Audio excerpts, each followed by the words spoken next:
तो चलिए मेरे प्यारे दोस्तों, सॉल्व करते हैं मोस्ट इंपॉर्टेंट एमसीक्यूज। चैप्टर का नाम है photosynthesis in higher plant. Video को स्टार्ट करने से पहले मैं आपको कुछ रिकमेंड करता हूं। अगर आपका फोटोसिंथेसिस का कोई भी कॉन्सेप्ट क्लियर नहीं है तो ये वीडियो आपके लिए बिल्कुल भी नहीं है। ये वीडियो आपकी उतनी हेल्प नहीं कर पाएगा, सिर्फ आपको एक बेसिक आइडिया देगा कि एमसीक्यूज किस किस तरह से पूछे जाते हैं कॉन्सेप्ट से। बट मैं आपको रिकमेंड करूँगा कि सबसे पहले आप अपने कॉन्सेप्ट क्लियर कीजिए, क्योंकि कई सारे स्टूडेंट बोल रहे हैं सर इस बार जो हमारा बीएससी सेकेंड ईयर का एग्ज़ाम है वो एमसीक्यूज बेस पर होगा, तो कुछ हमें सुझाव दीजिए, कुछ रिकमेंड कीजिए। तो मैं आपको बताता हूँ, सबसे पहले आप अपना कॉन्सेप्ट क्लियर कीजिए। बिना कॉन्सेप्ट क्लियर किए कोई भी आप क्वेश्चन अगर आप सोल्व भी कर देते हैं या तुक्का भी लग जाता है तो कोई फ़ायदा नहीं होगा। अभी यहाँ पर जितने भी आप क्वेश्चन देख रहे हैं इसमें से हो सकता है कि कुछ क्वेश्चन आपके एग्जाम पेपर में आ जाए, बट सभी तरह के क्वेश्चंस आना पॉसिबल नहीं है, और ना ही मुझे पता है कि आपके एग्जाम पेपर में कैसे क्वेश्चंस आने वाले हैं। तो मैं आपको सुझाव करता हूँ कि आप सबसे पहले कॉन्सेप्ट क्लियर कीजिए। जितनी अच्छी तरीके से आपका कॉन्सेप्ट क्लियर होगा आप एक एक एमसीक्यूज सॉल्व कर पाएंगे। और आपको ध्यान रखना है कि जब भी आप एमसीक्यूज सॉल्व करते हैं तो आप ये जानेंगे कि कॉन्सेप्ट में कौन कौन से वो मेन पॉइंट है जो याद रखने जैसा है। कॉन्सेप्ट हमें अच्छी तरह से पता होता है, जब पेपर सब्जेक्टिव होता है तब तो हम कुछ भी लिख देते हैं अपनी तरीके से, या कुछ जितना हमें याद रहता है उतना हम लिख देते हैं, लेकिन जितना याद नहीं रहता वो सब हम नहीं लिख पाते। लेकिन जब एमसीक्यूज़ की बारी आती है तो हमें पूरी तरह से एक एक पॉइंट याद होना चाहिए। अभी जब मैं एमसीक्यूज सॉल्व करूंगा तो देखना कहाँ कहाँ से क्वेश्चंस पूछे जाते हैं। कॉन्सेप्ट जिसका क्लियर है वो आसानी से एमसीक्यूज भी सॉल्व कर देगा। सो आपसे रिक्वेस्ट करता हूँ कि एक बार फिर से आप लोग कॉन्सेप्ट क्लियर कीजिए। फोटोसिंथेसिस का सारा जो इंपॉर्टेंट टॉपिक्स है वो सब मैं अपलोड कर चुका हूँ। डिस्क्रिप्शन बॉक्स में लिंक मिल जाएगा प्लेलिस्ट का, या फिर आप चैनल के अंदर जाकर भी देख सकते हैं। और एक बात और मैं आपको बता दूं, ये सिर्फ बीएससी सेकेंड ईयर के लिए नहीं, अगर आप नीट की तैयारी कर रहे हैं, किसी भी मेडिकल एंट्रेंस की एग्ज़ाम की तैयारी कर रहे हैं, life sciences CSIR NET life sciences part B की तैयारी कर रहे हैं तो भी आपके लिए इंपॉर्टेंट है ये। अगर आप इसके अलावा किसी MSc एंट्रेंस की प्रिपरेशन कर रहे हैं तो भी आपके लिए सही रहेगा। यानी लाइफ साइंस के अंदर जो भी कॉम्पिटेटिव एग्ज़ाम पेपर्स होते हैं उन सभी के लिए इंपॉर्टेंट है। तो चलिए दोस्तों वीडियो को स्टार्ट करते हैं। पहले जब भी आप एमसीक्यूज को सॉल्व करते हैं तो दो रूल्स हैं। पहला रूल्स है कि क्वेश्चंस को आपको ध्यान से देखना है, और दूसरा रूल क्या है, ऑप्शंस भी आपको ध्यान से देखना है। ये दो आपको काम बिल्कुल सही से करना है। तो आइए देखते हैं, पहला क्वेश्चन पढ़ते हैं ध्यान से। फोस्फोइनोल पायरुवेट यानी कि PEP is the primary CO2 acceptor in. Option क्या है, C3 plant, C4 plant, C2 plant, C3 and C4 plant. हमारे पास चार ऑप्शन दिए गए हैं कि इन सभी प्लांट्स में से ये जो पैप होता है यानी फोस्फोइनोल पायरुवेट है, ये एक तरीके से कार्बन डाइऑक्साइड का प्राइमरी एक्सेप्टर की तरफ वर्क करता है। लेकिन किन प्लांट के अंदर, C2 प्लांट के अंदर, या C3 C4 प्लांट के अंदर, या C4 या C3, मतलब यहाँ पर जो भी ऑप्शन है वो आपको टिक करना है। तो इसका सही आंसर है दोस्तों C4 प्लांट। C4 प्लांट के अंदर क्या होता है, बेसिकली ये जो पैप होता है ये कहाँ पर प्रेजेंट होता है, ये प्रेजेंट होता है मीजोफिल सेल के अंदर, राइट। जब हम कवर कर रहे थे C4 साइकिल तो उसी के अंदर मैंने आपको बताया था कि ये कार्बन डाइऑक्साइड को, ये जो पैप होता है ये एक्सेप्ट करता है और बनाता है 4 कार्बन कंपाउंड जिसका नाम है ऑक्सैलो एसीटेट, राइट। और इसी वजह से इस साइकिल को, क्योंकि 4 carbon compound first stable compound बनाता है ऑक्सैलो एसीटेट, और इसी वजह से इस साइकिल का नाम पड़ा था C4 साइकिल। तो इसका सही आंसर क्या होगा, बी पर आप टिक करेंगे। क्वेश्चन नंबर 2 है, in photosynthesis the light independent reaction take place at. Light independent reaction मतलब जो लाइट पर डिपेंड ना हो। तो सही बात देखा जाए तो ये डार्क रिएक्शन की बात की जा रही है। तो डार्क रिएक्शन कहाँ पर होता है, डार्क रिएक्शन होता है स्ट्रोमल मैट्रिक्स के अंदर। क्लोरोप्लास्ट का जो स्ट्रोमा वाला पार्ट है, स्ट्रोमल मैट्रिक्स है, वहाँ पर होता है डार्क रिएक्शन। क्योंकि दोस्तों यहाँ पर जितने भी है सब के सब लाइट रिएक्शन से रिलेटेड है। Photo system first, photosystem second, ये सब लाइट रिएक्शन से रिलेटेड है। तो जितने भी स्टूडेंट का कॉन्सेप्ट क्लियर है वो तुरंत बिना सोचे समझे, क्योंकि उन्हें पता है कि भाई इसका सही आंसर स्ट्रोमेटल मैट्रिक्स है, तो वो ज़्यादा कंफ्यूज नहीं होंगे, अपना समय व्यर्थ नहीं करेंगे। तो सही आंसर क्या है इसका, डी। क्वेश्चन नंबर 3 है, इसको भी ध्यान से पढ़ना है। In a chloroplast the highest number of proton are found इन।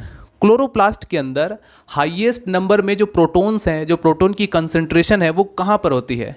चार ऑप्शन दिए गए हैं, lumen of thylakoids, inner membrane space, antenna complex, stroma. तो सही आंसर इसका ल्यूमन ऑफ थैलेकॉइड्स। क्यों है इसका सही answer lumen of thylakoids? Due to photolysis of water. जब वाटर का फोटोलिसिस होता है तो उस समय प्रोटॉन की जो कंसंट्रेशन है वो थैलेकॉइड की ल्यूमन्स में ज़्यादा बढ़ जाती है। क्वेश्चन नंबर 4 है, the process which makes a major difference between C3 and C4 plant. एक ऐसा प्रोसेस जो कि C3 और C4 प्लांट के बीच बहुत ही बड़ा डिफरेंस क्रिएट करता है, यानी कि मेन डिफरेंस क्रिएट करता है। क्या? Glycolysis, Calvin cycle, respiration? No, सही आंसर इसका फोटो रेस्पिरेशन। हमें पता है कि फोटो रेस्पिरेशन कहाँ पर होता है? C3 प्लांट के अंदर। C4 प्लांट के अंदर उसको अवॉइड करने की टेक्निक है, इसलिए वहाँ पर ये नहीं हो पाता। तो इसलिए ये जो फोटो रेस्पिरेशन है, ये एक ऐसा प्रोसेस है जो C3 और C4 प्लांट को एकदम मेन तरीके से डिफ्रेंशिएट करता है, राइट। यानी कि अगर C4 प्लांट या C3 प्लांट का जो एग्जिस्टेंस है वो है तो किस वजह से? फोटो रेस्पिरेशन की वजह से। वरना हम C3 प्लांट जो नॉर्मल प्लांट होते हैं उन्हें भी हम जो जितने भी C4 प्लांट है वो सब के सब C3 के कैटेगरी में ही आते। लेकिन कि अभी क्यों नहीं है? क्योंकि फोटो रेस्पिरेशन जो है वो C4 प्लांट के अंदर नहीं होता, क्योंकि उनके अंदर कुछ टेक्निक्स हैं, कुछ ऐसे मॉडिफिकेशन है जिसकी वजह से C4 प्लांट के अंदर फोटो रेस्पिरेशन का प्रोसेस नहीं हो पाता, right. Question number 5. PGA is the first CO2 fixation product was discovered in photosynthesis of. PGA यानी 3-phosphoglyceric acid is the first CO2 fixation product was discovered in photosynthesis of. कहाँ पर? Algae में। सही answer इसका दोस्तों algae. क्योंकि algae जो आपको याद होगा दोस्तों, जो जब मैं कॉन्सेप्ट क्लियर कर रहा था तो क्लोरेला एल्गी के अंदर दोस्तों जितने जो मेल्विन केल्विन है जो कि एक साइंटिस्ट हैं, उन्होंने कार्बन 14 का यूज़ करके इस एल्गी के अंदर सबसे पहले इसको डिस्कवर किया, पीजीए को। तो दोस्तों इसका सही आंसर क्या होगा? D, algae. Question number 6. CAM help in plant in. CAM क्या है? Crassulacean acid metabolism. जो प्लांट्स होते हैं उनके अंदर ये क्या हेल्प करता है? Secondary growth, disease resistance, reproduction या कंजर्विंग वाटर। तो सही आंसर इसका वाटर के कंजर्व करने में। जितने भी सेक्युलेंट प्लांट होते हैं दिन के समय में उसमें जो स्टोमेटा होता है वो बंद रहता है। क्यों बंद रहता है? ताकि ट्रांसपिरेशन को अवॉइड कर सकें। ट्रांसपिरेशन अगर होगा, एक तो वैसे ही सेक्युलेंट प्लांट जो होते हैं वो जीरोफिटिक कंडीशन में एकदम ड्राई प्लेस पर रहते हैं। अगर ट्रांसपिरेशन के ज़रूर वो लूज़ करते रहेंगे तो फिर तो वो मर जाएंगे, क्योंकि वहाँ पर पानी की कमी वैसे ही है। तो वाटर को कंजर्व करना बहुत ज़रूरी है, इसलिए दिन के समय में स्टोमेटा जो होता है वो क्लोज रहता है। तो क्रेसुलेशन एसिड मेटाबॉलिज्म जो होता है वो प्लांट के अंदर वाटर को कंजर्व करने में हेल्प करता है। क्वेश्चन नंबर 7 है NADP+ is reduce to NADPH इन। ये जो NADP+ होता है ये रिड्यूस होता है NADPH में। कहाँ पर? फोटो सिस्टम फर्स्ट में, फोटो सिस्टम सेकंड में, केल्विन साइकिल में या नॉन साइक्लिक फोटोफॉस्फोरिलेशन में। तो सही आंसर इसका डी, नॉन साइक्लिक फोटोफॉस्फोरिलेशन, जिसके अंदर photo system first, photo system second दोनों ही पार्टिसिपेट करते हैं।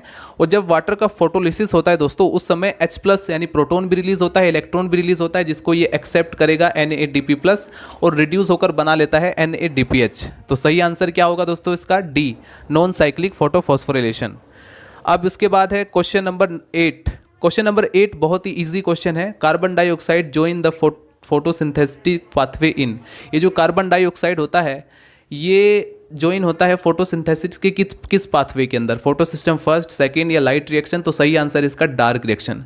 उसके अंदर हमने क्या देखा कि कार्बन डाइऑक्साइड का ही वहीं पर यूज होता है, एसिमिलेशन।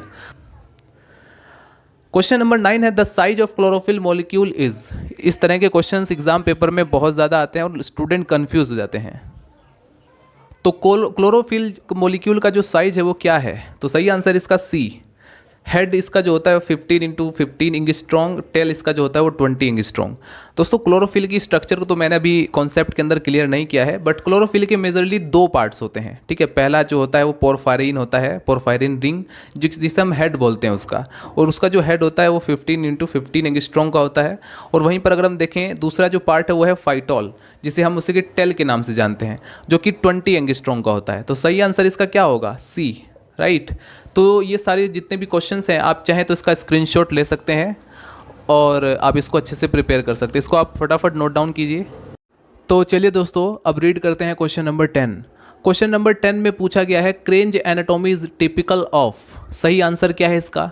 4 ऑप्शन दिए गए हैं, C4 plant, C3 plant, C2 plant, CAM plant. सही आंसर इसका C4 प्लांट, क्योंकि हम जानते हैं C4 प्लांट जो होते हैं वो फोटो रेस्पिरेशन से बचने के लिए उनकी लीव्स के अंदर क्रेंज एनाटॉमी डेवलप होती है। जैसे for example sugar cane, maize, इनकी पत्तियों के अंदर फोटो रेस्पिरेशन के प्रोसेस से बचने के लिए क्रेंज एनाटॉमी डेवलप होती है।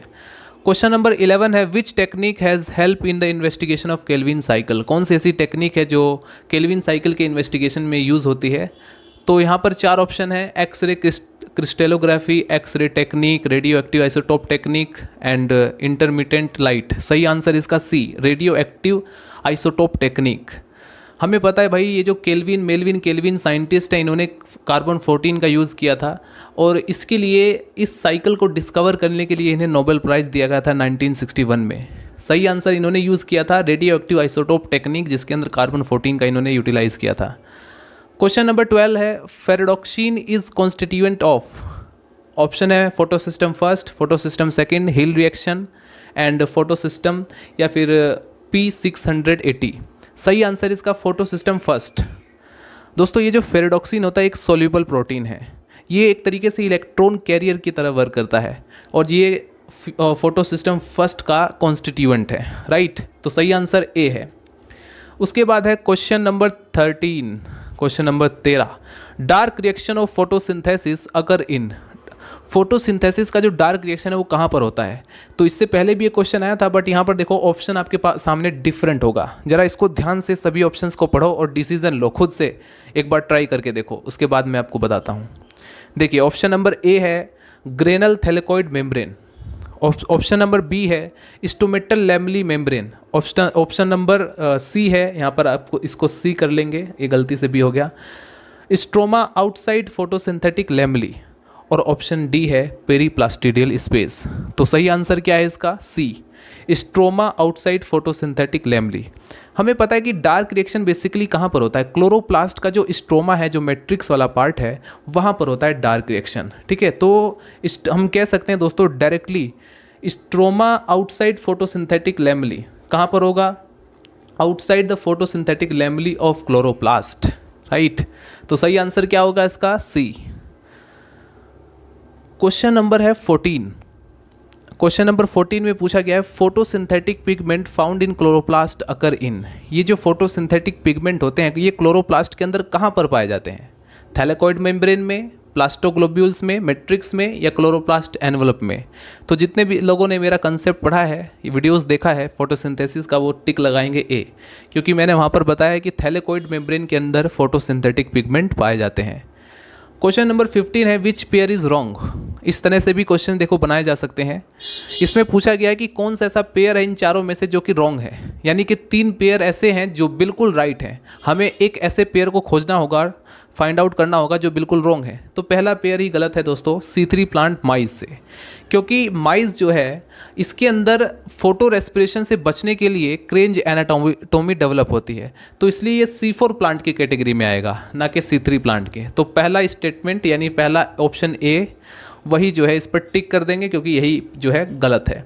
उसके बाद बी, यहाँ पर देखेंगे C4 प्लांट क्रेंज एनाटोमी से रिलेट करता है, मतलब ये सभी के सभी एक दूसरे से रिलेट करते हैं। पहले वाला जो है वो गलत था। क्वेश्चन नंबर 16 है how many turns of Calvin cycle yield 1 molecule of glucose.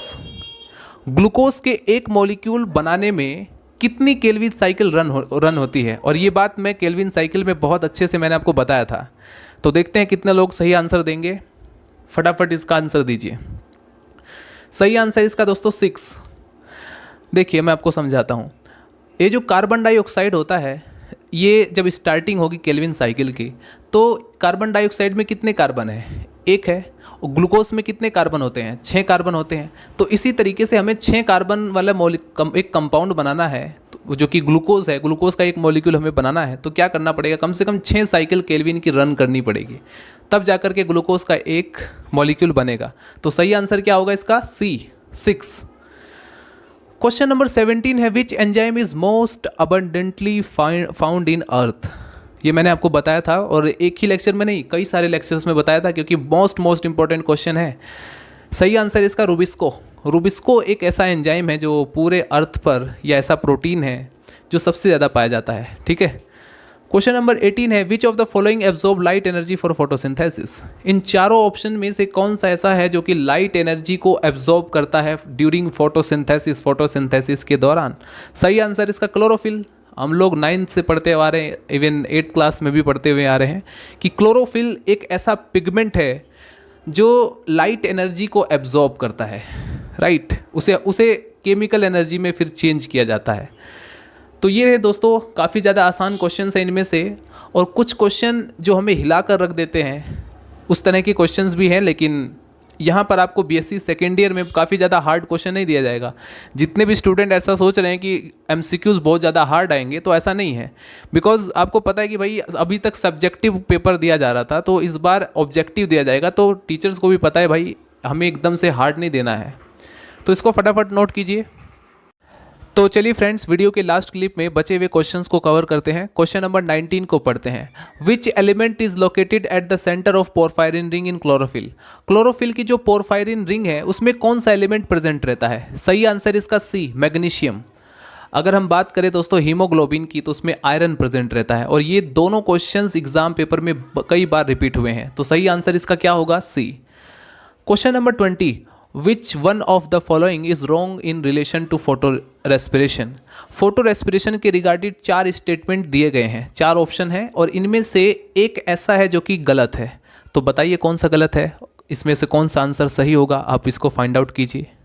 पहला ऑप्शन जो आप ध्यान से देखेंगे, it is a characteristics of C3 plant, बिल्कुल सही है। फोटो रेस्पिरेशन C3 प्लांट में ही होता है, तो ये स्टेटमेंट तो सही है।